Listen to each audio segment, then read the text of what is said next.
Okay, so let me start.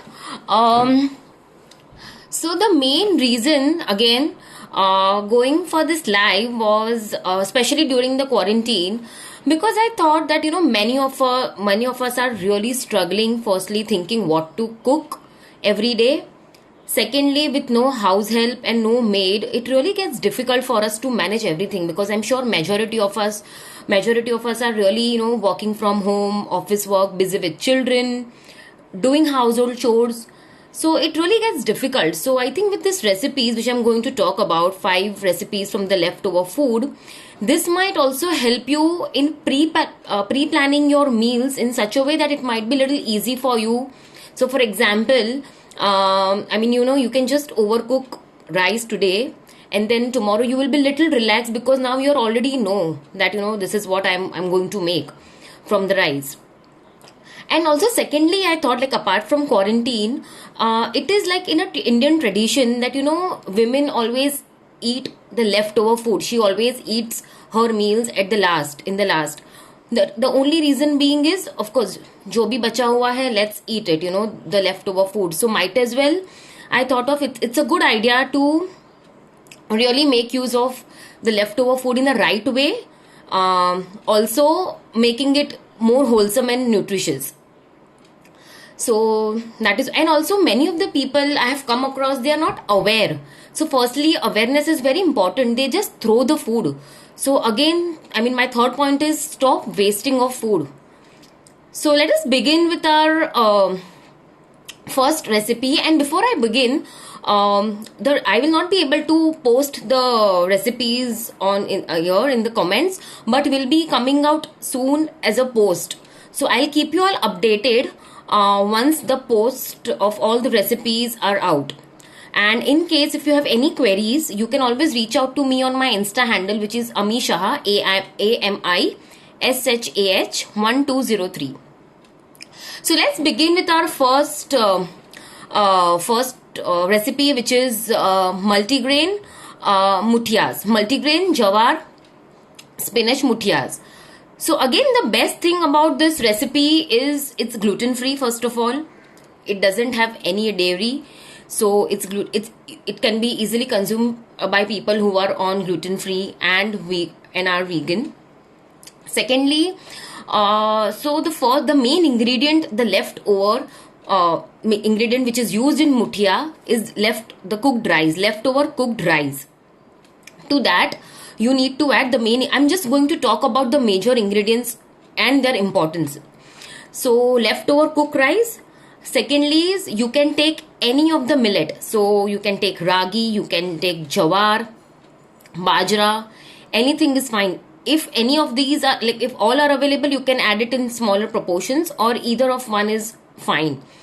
And also add sattu flour, or even besan is fine. The reason is, so the recipes which I'm going to speak, I'll make sure they are wholesome. So we are looking at the cereal and pulse combination, okay, which gives a complete amino acid profile. It has all essential, non-essential amino acid. So rice is a carbohydrate, and if you are adding sattu or besan to it, it's a pulse. So when combined, it really gives you a complete protein.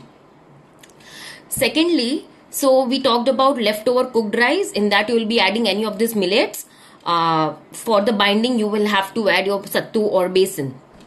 Now coming to the fiber, we talked about the macronutrients, which are the carbohydrates and proteins.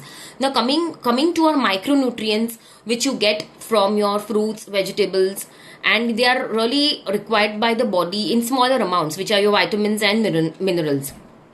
So again, if you have spinach, and even if you have the methi, try and add lots of methi and spinach, because both are dark green leafy vegetables, very rich in iron, vitamin K, which is again anti-clotting agent. So, and also rich in calcium. So try and add all of these veggies. In fact, if you want, you can also add grated cabbage, carrot, up to you. But ensure if you add methi or spinach, it's going to be like the flavor, it's going to be more flavorful. Thirdly, also try and add a grated pumpkin or grated lauki, the bottle gourd. Only reason being, again, the gourds, these are from the gourd family. These are very high on water content, extremely alkaline to the body, very rich in antioxidants, and also they give that smoothness to the muthias, smoothness. So ensure that at least any of these items are available while you make muthias. And some people prefer, seasoning the muthias, like we say vagar. But in case if you really don't want to give that vagar, what you can do, you can just drizzle your cold pressed coconut oil or cold pressed sesame oil on top of it and just sprinkle some sesame seeds. Again, sesame seeds is very important. Why? Because it's very, very rich in calcium and it is very high in fiber. So again, it also helps in clearing the constipation. Okay, so this is all about muthia. So ensure that you are, so now when I spoke about muthia, we covered everything. Like we spoke about good fats, which is coming in the form of oil, drizzling on the top, or maybe if you want to give the seasoning. Secondly, we spoke about the fiber intake from your vegetables like spinach, dudi, pumpkin. Also, we spoke about the cereal pulse combination, which gives a complete protein. Okay, and also lastly, of course sesame seeds, which are rich in calcium. So that is about the muthias. Also, I'm just saying, okay. So that was about muthias, and this can be had generally for breakfast because it's a complete meal by itself. So you can have it for your dinners, you can have it for your mid-morning, mid-evening snacks. It's very healthy, easy to make, very filling. So you don't have to really, search thinking, okay, now if I have to balance my meal, what all things I need. It's just like one meal dish and you're sorted. You will get all your nutrients there. Coming to my second recipe, which is rice, leftover rice dhoklas. So again, this is not going to be, so again, there is a variation. So what you do is, in case if you have any leftover rice, you soak it in buttermilk, keep it overnight in the fridge, and next morning you have to add sattu or besan to it for the binding, and add any of the flour. Like in case if you are okay adding wheat, we are fine with that. In case if you're allergic to gluten, then try and add any millet like jawar, bajra, which are more richer in fiber. To that, add again any like vegetables of your choice. Add all the masalas. Very important that you need to add masalas, because as Indians we are really blessed to be surrounded with so many spices which helps boost up the immunity. So you can add your red chili powder, turmeric, black pepper, ginger garlic onion paste, and then just give it a nice mix. Make a batter and try and roll it down on the pan. But in case if you are vegan and you are not really keen on using buttermilk, simply if you have rice, you can make it instant as well. Just try and add some water to it, add all the vegetables and spices, and for the sourness, since we are not adding buttermilk, we may need little sourness, so try and add little lemon to it. Give it a nice mix, and your chillas are ready. Try and roll it out on your pan. And of course, like I said, if you want to make it more balanced, try and season it with A2 ghee or cold pressed coconut oil, as in while roasting. So that is about the muthia rice dhoklas. Again, it is a really good dish when it comes like thinking about the instant recipes. You can give it to your kids for the tiffin box, have it for breakfast, mid morning, and you are done. I'm just going through if there are any queries. No. Okay. So in case if you have any queries, please try and put it on in the comment box. I'll try and answer any of the queries as much as I can. So now coming to my third recipe, which is dal appam. So again, this is very interesting, and I had tried personally at home and it really came out very well. It was a hit at my place. So again, you need to take the leftover dal, any kind of dal. It can be like your sambar as well. It can be your tur dal, urad dal, whatever you have made, and if it is leftover, but ensure that the dal is little thicker in consistency. So again, you take your normal dal and add either you can add your for the binding. So since dal again is a protein pulse, try and add any kind of millet. Like I said, you can add jawar, you can add your bajra, ragi, you can even add your rice flour to it. Okay, so that is one. And also for the binding, either you, if you want, you can always add your boiled sweet potato or boiled potato, or else simply you can use the besan or sattu flour. And just give it a nice mix. Just the consistency of the batter should be little thicker when it comes to appam. Otherwise, it will really not, form it well. It will not cook well. So give it a nice mix, and again ensure that you are adding a lot of vegetables. Preferably now here in dal appam, even you can add your grated sweet potato, like I said, dark green leafy vegetables like palak. So ensure you take one portion of your dark green leafy vegetable and one or two portions of your normal veggies, like crushed green peas. You can add your grated carrot. You can add grated dudhi to it, grated cucumber, but ensure that you remove all the water, because then it will be really the batter will really not form well. Mix it well. The batter should be thick, not like a chilla where the batter is slightly thin. And grease the appam again with oil, and grease the appam pan with oil, and just pour this batter into it. Let it be there, like let it cook for like 7 to 10 minutes, and then you have to flip the side. So again, it is a fantastic dish when it comes for your breakfast. If you are thinking about what to have for lunch, you can always go in for there. So the whole idea of doing this is like, you don't have to really think much, and you don't have to like, chalo, if I have to balance my meal, I have to eat separately roti, sabzi, dal, chawal. No need of that. Like, it's one meal dish. So all of these, again, it's how you really make it more nutritious. So far we spoke about 3 recipes. Just to summarize, each and every recipe is very high in fiber, excellent for diabetics or people who are really, having any dyslipidemia, meaning that their cholesterol and triglycerides are haywire, and helps boost up the immunity because we are loading it with spices. Like I said, ginger, garlic, onion should be there by default. Okay, so coming to my 4th recipe, which is chapati noodles. So again, this might really fascinate and interest kids, because like on listening the name noodles, they really get too excited.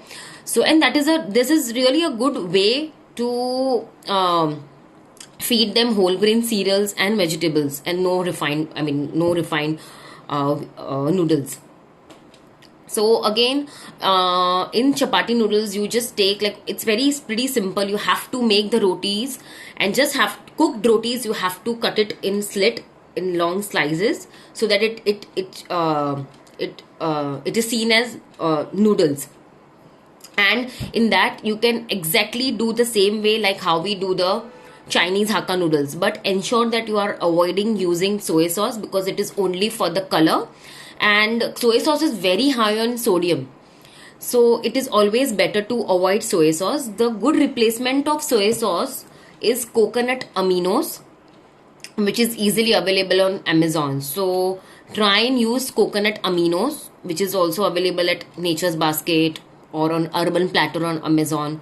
So try and use that. And also vinegar, try and avoid using that, because vinegar is again for the sourness. So maybe you can just use lemon to it.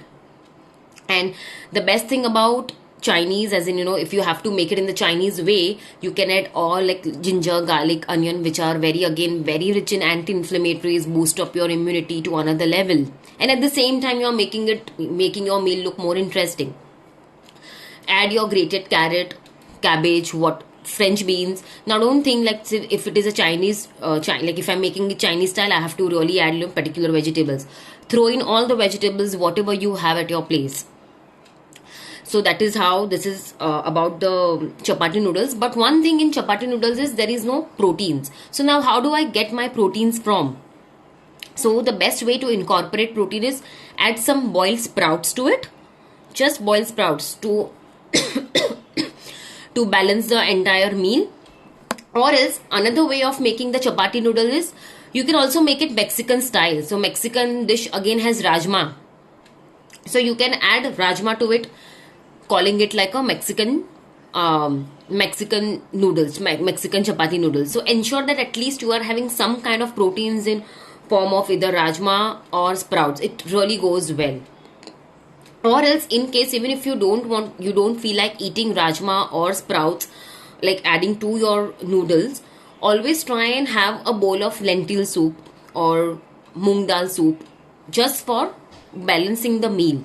But I think the easiest way is just add some sprouts to it, so that at least you don't have to make any other thing with that. Or else even you can incorporate with boiled chole. Any lentils are fine as per your taste. So that is about chapati noodles. And of course, likewise, we can also make chapati pizza. Same way, you take the leftover cooked chapatis, you really heat it on tawa, make it very, very hard.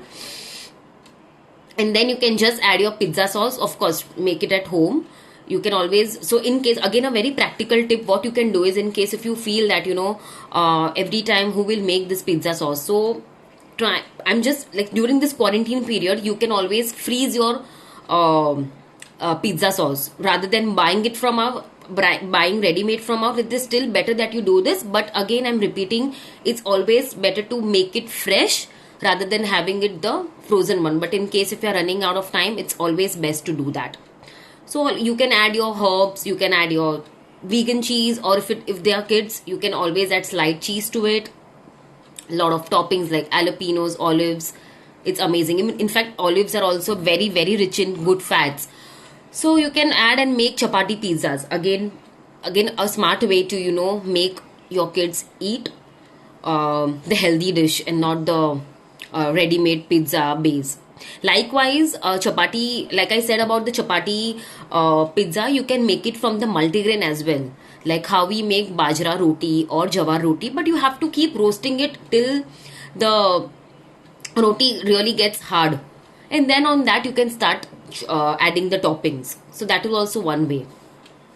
Also, the last one, just a second, I'm still going. Okay, perfect. I can't. Okay, Ambrosia, she's planning a leftover for today's dinner. Ambrosia, please let us know what are you planning to cook. Okay. The last one which I'm going to talk about is again rice vegetable cutlet.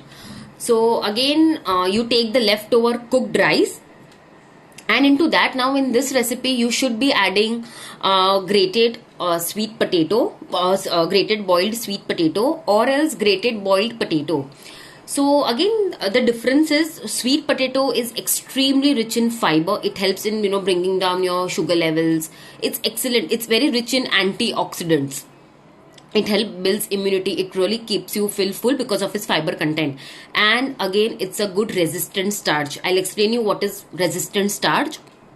Coming to boiled, but in case now this is not the season of sweet potatoes, you might not get it so easily. Even you can add the boiled potatoes. They are starch. We all know boiled potatoes are starch, but it is fine to add it because again they are very rich in resistant starch.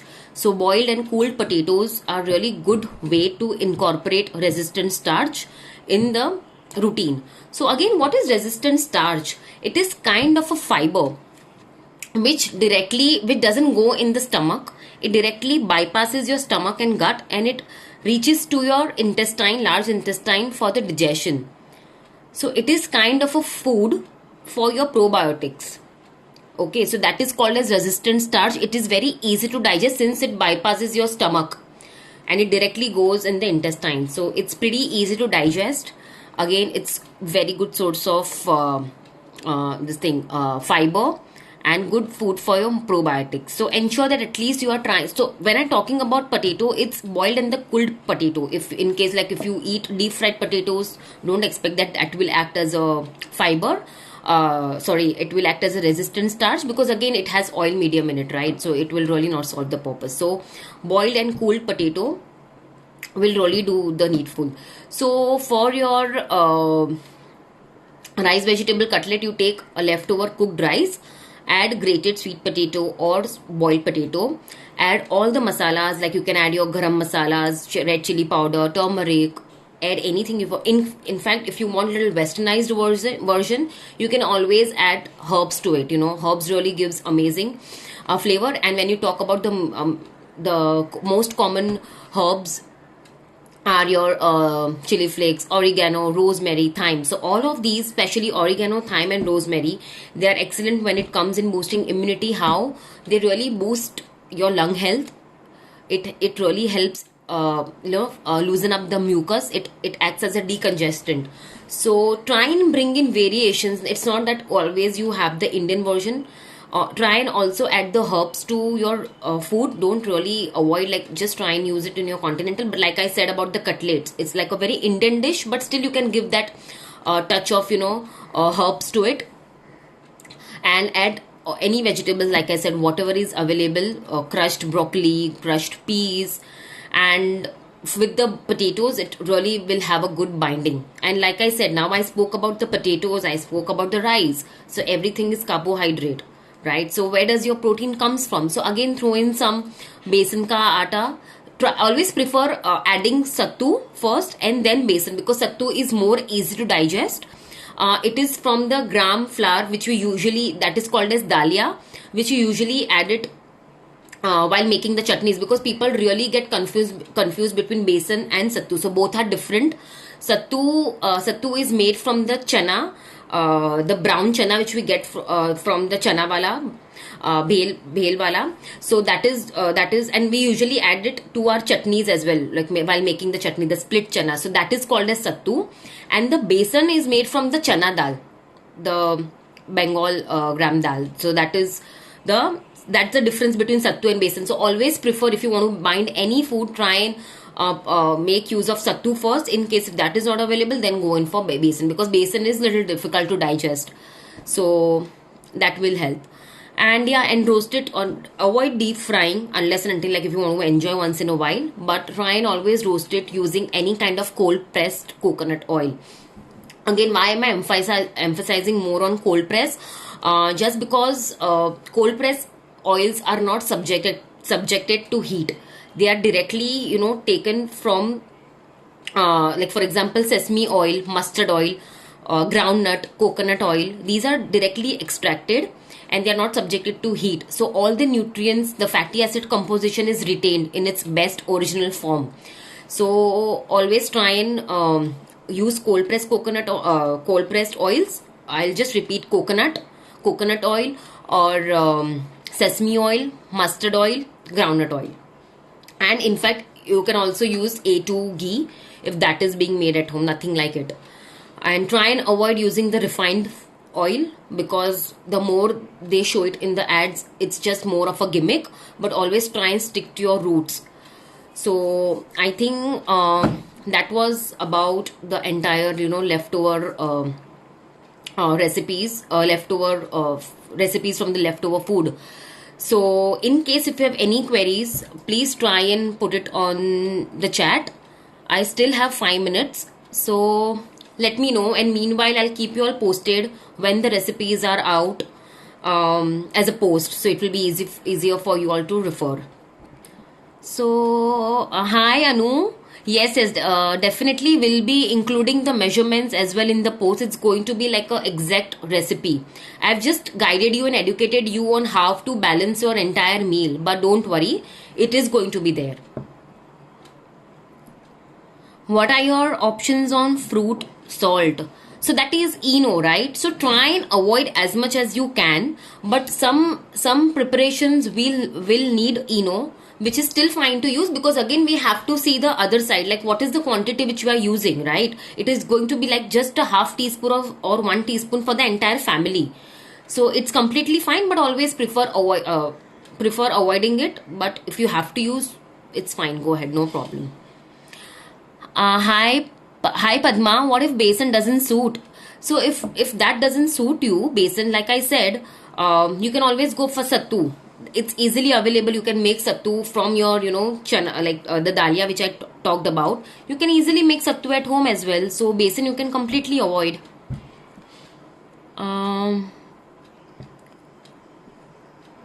okay, we have to grind rice and buttermilk when we make dokla. No, Leena, we don't have to grind. Just add buttermilk to your cooked rice and then add all the spices, your sattu flour, make it like a batter, because rice itself also is a binding agent, and your sattu or besan will also have a binding agent. So the batter will be slightly thicker.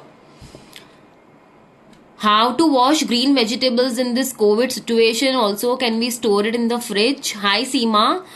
So the best way to wash your vegetables is, you wash them with salt and apple cider vinegar, or either is fine, because both acts as a disinfectant. So it really helps clear and sterilize your vegetables. And yeah, someone has mentioned you can also wash your vegetables in alum water. That's completely fine. Um, okay. Can you please repeat quickly last two recipes? Ritu, I'll be any which ways posting. Just give me like a days or two time. I will be sharing it's going to come as a post, but I'll just tell the name. The second last recipe was chapati noodles, and the last one was rice vegetable cutlet.